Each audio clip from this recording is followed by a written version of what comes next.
150 साल अंग्रेजों ने हमारे देश के जनता पर अन्याय किया, अत्याचार किया और सहन करने की कार्य क्षमता लोगों की खत्म हो गई। और 1857 में अंग्रेजों के विरोध में हमारे देश में एक आंदोलन शुरू हो गया। 1857 से 1947 90 साल तक वो आंदोलन चला आज़ादी के लिए। 90 साल लाखों लोगों ने बलिदान किया, देश के लिए। इतने बड़े बलिदान के बाद अंग्रेज हमारे देश से चला गया। जिन्होंने बलिदान किया उनका सपना क्या था?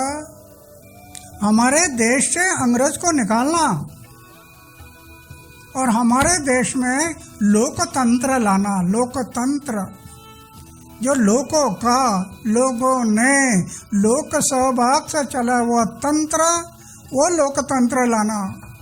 आज आप देख रहे हैं 2020 70 साल बीत गए, 70 साल, लेकिन बलिदान किया उन लोगों का सपना आज भी पूरा नहीं हो रहा। आज भी हमारे देश में वही भ्रष्टाचार, वही गुंडागर्दी, वही लूट, सरकारी तिजोरी की लूट, वही जाति पाति धर्म वंश का भेद। प्रश्न खड़ा होता है कि इतना बलिदान के बाद आज हमें अनुभव हो रहा है कि सिर्फ गोरे गए और काले आ गए बस। आज़ादी के बाद 1949 में डॉक्टर भारत रत्न बाबा साहेब अम्बेडकर जी ने हमारे देश का संविधान बनाया। संविधान, इतना सुंदर संविधान है। दुनिया में ऐसा कई देश होगा जिस देश में जाति पाति धर्म वंश रंग रूप अलग अलग, फिर भी ये देश 70 साल एक संघ भारत चल रहा है। इसका कोई कारण होगा तो हमारा संविधान 1949 में 1949 में संविधान बना। 26 जनवरी 1950 में प्रजासत्ताक आ गया। प्रजासत्ताक दिन जो मनाया हम 1950 में,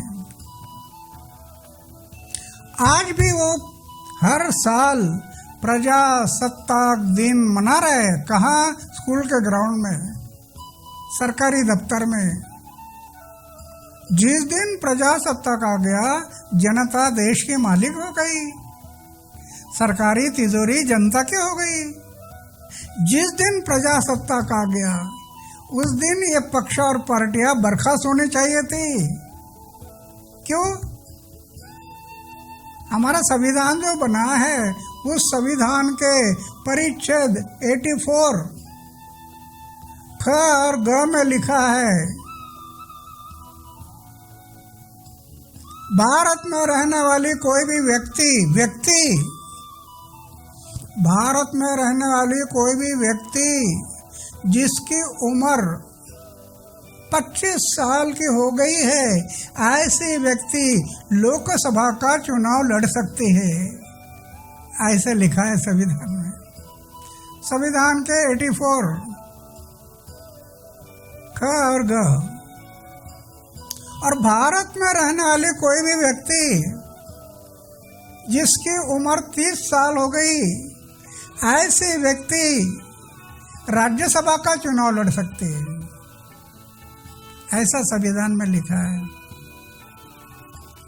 तो संविधान में हमें व्यक्ति का जिक्र किया। व्यक्ति, समूह का जिक्र नहीं। समूह इलेक्शन नहीं लड़ा सकता, पक्ष और पार्टी इलेक्शन नहीं लड़ा सकता। इसलिए 26 जनवरी 1950 में जो प्रजासत्ताक आ गया उस दिन ये कुछ पार्टियां आज़ादी से पूर्व से चले आई थी, वो बर्खास्त होनी चाहिए थी, वो बर्खास्त नहीं हुई। बर्खास्त नहीं हुई। हमारे देश में 1952 में पहला इलेक्शन आ गया। 1952 देश का पहला इलेक्शन आज़ादी के बाद पहला इलेक्शन आ गया। यो जो पक्षार पार्टियां आज़ादी से पूर्व चली आ रही थी, ये बर्खास्त तो नहीं हुई, लेकिन 1952 का जो इलेक्शन आया था उन्होंने इलेक्शन डिक्लेयर कर दिया, घटना बाह्य। संविधान बोल रहा है पक्ष और पार्टी समूह के इलेक्शन के लिए परमिशन नहीं, और इन्होंने इलेक्शन डिक्लेयर किया। अब जब इन्होंने डिक्लेयर किया इलेक्शन, उस टाइम पहले इलेक्शन कमीशन था देश का, पहले चुनाव आयोग, उनका काम था मना करना कि संविधान में पक्ष और पार्टी का नाम नहीं है, आप इलेक्शन नहीं लड़ा सकते, ऐसा बोलना चाहिए था, नहीं बोला। उस टाइम जनता का भी अज्ञान था, जनता ने इसके बारे में आंदोलन करना था, वो आंदोलन नहीं हुआ। और हुआ क्या, 1952 में ये पक्ष और पार्टियों ने संविधान विरोधी चुनाव लड़कर चुनकर आ गए समूह, चुनकर आकर लोकसभा में गए।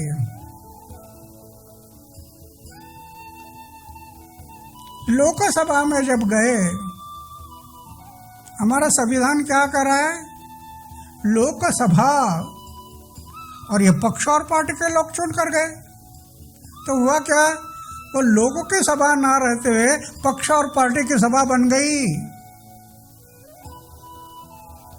1952 के बाद पक्ष और पार्टी, और पक्ष और पार्टी की सभा जब बन गई तो क्या हुआ, देश में समूह गया ना। हमारा संविधान क्या बोल रहा है, व्यक्ति, ये समूह गया। समूह के कारण हमारे देश में भ्रष्टाचार बढ़ गया, समूह गया ना। समूह के कारण जनता बोलने लगी तो वो टूट कर पड़ते हैं लड़ाई के लिए, तो जनता डरती है। समूह के कारण भ्रष्टाचार बढ़ गया, समूह के कारण गुंडागर्दी बढ़ गई।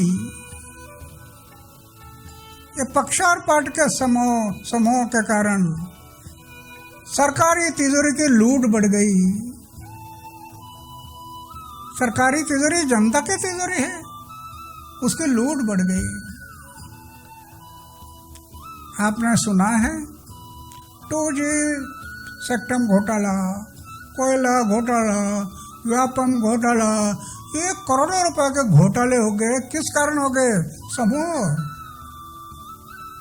व्यक्ति अगर जाते संविधान के मुताबिक तो नहीं होना था, तो पक्ष और पार्टी के समूह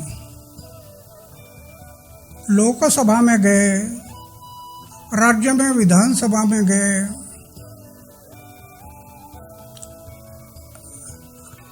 भले ही वो गए, लेकिन हमारा संविधान क्या कह रहा है, विधानसभा और लोकसभा एक कानून बनाने वाली सभा है। कानून, संविधान के आधार पर कानून बनते हैं और कानून के आधार पर देश चलता है। तो अच्छे अच्छे जनहित के, राज्य हित के, समाज हित के, देश हित के कानून बनाना ये जरूरी था। और जो बलिदान किया जिन्होंने, उनका क्या सपना था, सत्ता का विकेंद्रीकरण होना, सत्ता का विकेंद्रीकरण करके जनता के हाथ में सत्ता आना। इसलिए ग्राम सभा को अधिकार देने वाला कानून बनाना, ये पक्ष और पार्टियां गई लोकसभा में, ग्राम सभा को अधिकार देने वाला कानून बनाना था, नहीं बनाया। क्यों? पक्ष और पार्टी को विकेंद्रीकरण नहीं चाहिए। जो सत्ता है ना, उसका विकेंद्रीकरण नहीं चाहिए, अपने हाथ में सत्ता होनी चाहिए। इसलिए इन्होंने कानून नहीं बनाया। वास्तव में ग्राम सभा का स्थान लोकसभा और विधानसभा से ऊंचा है। ग्राम सभा, ये लोकसभा और विधानसभा से ऊंचा है। क्यों? ग्राम सभा हर गांव की होती है और हर गांव के ग्राम सभा मिलकर देश की ग्राम सभा होती है। तो संविधान क्या कह रहा है? 18 साल की उम्र हो गई, मतदान करने का अधिकार आ गया, ग्राम सभा का मेंबर हो गया ऑटोमेटिक। ग्राम सभा को इलेक्शन नहीं, चुनाव नहीं। 18 साल की उम्र हो गई, मतदान करने का अधिकार आ गया, ग्राम सभा का मेंबर बन गया। एक बार मेंबर बन गया, मरने तक मेंबर है। वो मरने तक मेंबर है, संविधान कह रहा है, उसको चुनाव नहीं। ऐसे ग्राम सभा ने केंद्र के ये लोकसभा बनाई। कैसे बन गई? जो हमारा सांसद है, एमपी है, उनको हर गांव से चुनकर किसने भेजा? ग्राम सभा। राज्य में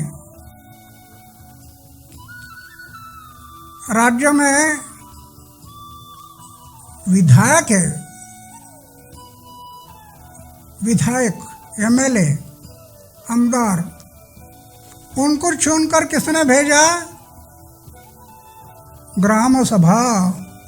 मतदाता, जितने ग्राम सभा में मतदान करने का अधिकार है वो ग्राम सभा है। देखिए संविधान। तो विधानसभा और लोकसभा इनको बनाया ग्राम सभा।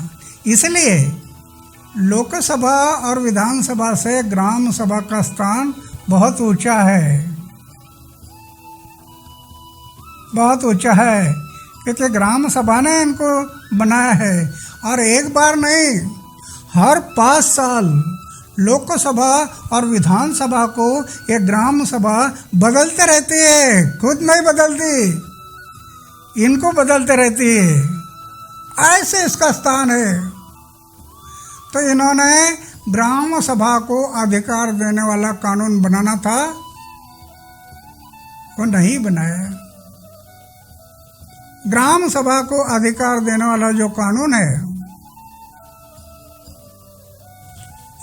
लोकतंत्र लाना ना देश में, तो ऐसे कानून बनाना था कि हमारा गांव में वित्त आयोग का जो पैसा जाता है हर गांव में, देश के हर गांव में वित्त आयोग से जो पैसा जाता है रूरल डेवलपमेंट के लिए, तो गांव में ये पैसा जाने के पहले ग्राम सभा को ये बताना चाहिए कि हमारे गांव में इतना पैसा आ गया, अभी अपने गांव का विकास करना है, कहाँ कहाँ खर्चा करना है, क्या क्या काम करना है। ये है लोकतंत्र।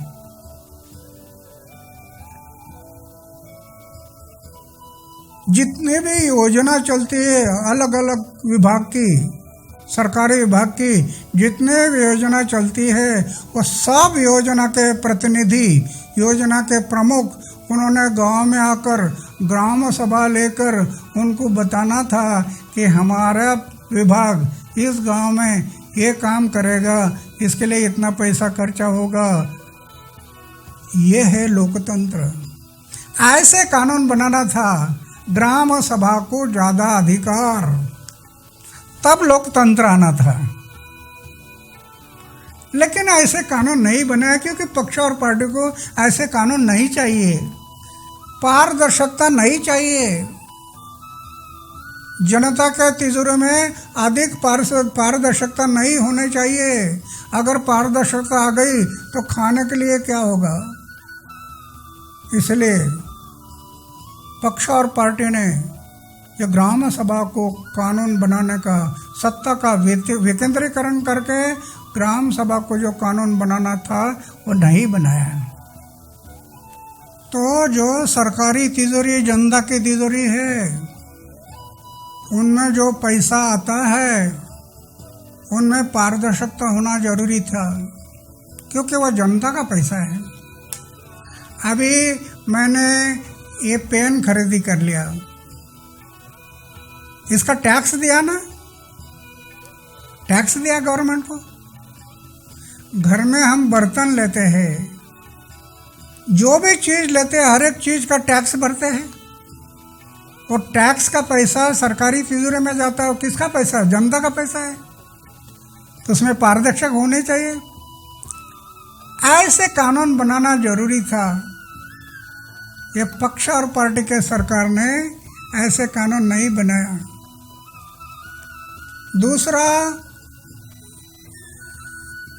गांव जब मालिक है, जनता जब मालिक है, तो गांव में जल, जंगल, जमीन, गिट्टी, पानी, ये सब गांव मालिक है, गांव की संपत्ति है। तो सरकार ने, केंद्र सरकार हो या राज्य सरकार हो, गांव की कोई भी चीज़ लेनी है तो ग्राम सभा का परमिशन लेकर लेनी है, अपने मर्जी से नहीं। हाँ, एक है कि आप ये लोकसभा में, विधानसभा में ये कानून बना सकते हैं। आज आज़ादी के 70 साल बीत गए। पक्ष और पार्टियों के सरकारों ने ये विकेंद्रीकरण का कानून, ग्राम सभा को अधिकार देने वाला कानून नहीं बनाया। अभी एक ही मार्ग है, जनता जब मालिक है और यह सब सेवक है, जब सरकार ऐसे कानून नहीं बनाती तो सरकार पर अहिंसा के मार्ग से दबाव लाना पड़ेगा। अहिंसा, जो गांधी जी ने हमें आज़ादी दी, 1857 से ये लड़ाई चल रही है। 1942 में गांधी जी ने नारा दिया, चले जाओ, और पूरा देश खड़ा हो गया। और अंग्रेज को जाना पड़ेगा। जनशक्ति का दबाव कितना बड़ा होता है। हम महाराष्ट्र में प्रयोग किया। हम महाराष्ट्र में एक ग्राम सभा के लिए आग्रह किया कि ग्राम सभा का कानून बनाओ। सरकार नहीं बना रही। तो महाराष्ट्र में 10,000 किलोमीटर से ज़्यादा हम लोग सफ़र किया। तहसील में, जिला में, गांव में सभाएं ली, लोगों को जगाया, संगठित किया। और महाराष्ट्र के 33 जिला में 252 तहसील में हमारा संगठन बनाया है। 252 तहसील। सरकार का नाक दबाने से मुंह खुल जाएगा, ऐसी स्थिति हो गई। और सरकार को ग्राम सभा का कानून बनाना पड़ा। आपने देखा दिल्ली में लोकपाल कानून बनाओ, 45 साल में 8 बार संसद में बिल आया, नहीं बना। 2011 में पूरा देश खड़ा हो गया, जनता का दबाव निर्माण हो गया और सरकार को कानून बनाना पड़ा। सरकार किस लिए डरती है? ये सिर्फ धरना मोर्चे से नहीं डरती। सरकार सिर्फ गिरने के लिए डरती है, गिरने के लिए। अगर जनता बोल रही है कानून बनाओ, नहीं किया तो हमारी सरकार गिर जाएगी। देखो लोकपाल कानून लगा सरकार को कि गिर जाएगी, कानून बना। इसलिए महाराष्ट्र में आरटीआई कानून बनाओ, ग्राम सभा को अधिकार देने वाला कानून बनाओ, ऑफिस डिले कानून बनाओ, जनता की सनद कानून बनाओ। ये मांग किया, धरने निकाले, मोर्चे निकाले, फर्क नहीं पड़ा। आखिर ये संगठन बना दिया। और अगर ये कानून नहीं बनाया तो सरकार गिर जाएगी। ये जब सरकार ने देखा तो सब कानून बन गए, आरटीआई का कानून बन गया। पहले महाराष्ट्र में हमें जनता का बहुत बड़ा संगठन खड़ा करना पड़ेगा, जैसे लोकपाल के लिए हुआ। महाराष्ट्र में हम 10 कानून बनाए, उसमें संगठन हुआ, सरकार को कानून बनाना पड़ा। सरकार सिर्फ गिरने से नहीं डरती, बाकी किसी से नहीं डरती। तो हमें फिर से एक बार देश में लोकतंत्र लाना है तो ग्राम सभा को ज़्यादा अधिकार देने वाला कानून ये बनाना पड़ेगा। और उसमें जन संगठन का दबाव डालना पड़ेगा। जन संगठन इतना बड़ा हो, ये 1 गांव 2 गांव नहीं, सरकार गिर जाएगी। ऐसे संगठन बन गया तो ग्राम सभा का कानून बन जाएगा। और ग्राम सभा का कानून बन गया तो सत्ता का विकेंद्रीकरण हो जाएगा, जनता के हाथ में सत्ता आ जाएगी। और आज जनता को जो लोकतंत्र का अनुभव नहीं होता, ये ग्राम सभा कानून के आधार पर बन गए तो हर व्यक्ति को लोकतंत्र का अनुभव होगा। जिस प्रकार लोकसभा हमारे देश की संसद है, विधानसभा ये हमारे राज्य की संसद है, उसी मुताबिक हमारे गांव में जितने मतदाता है वो हर गांव की संसद है, विलेज संसद, गांव की संसद। अभी प्रश्न खड़ा होता है कि संसद गांव में हो गई, राज्य में हो गई, दिल्ली में हो गई, शहरों का क्या होगा। इसलिए शहर में वार्ड सभा बनाई, वार्ड सभा संविधान के मुताबिक। हर वार्ड में, मिसाल के तौर पर वार्ड में शराब की दुकान है और गांव के लोगों को लगता है कि मुझे ये शराब की दुकान नहीं चाहिए, और वार्ड में ये डिसीजन हो गया, वार्ड सभा का डिसीजन हो गया कि ये शराब की दुकान हटाओ, तो सरकार ने हटाना पड़ेगा। ऐसे कानून। और एक बड़ा अधिकार है ना, ग्राम सभा वार्ड सभा को और भी बड़ा अधिकार है। आप विधानसभा को लोकसभा को बता रहे हैं और वो नहीं मानते हैं, तो अधिकार की ये सब बदलने की चाबी मतदाता के हाथ में है ना, ग्राम सभा के हाथ में ये सब चाबी बदलने की। अगर मतदाता ने ये सोचा, अगर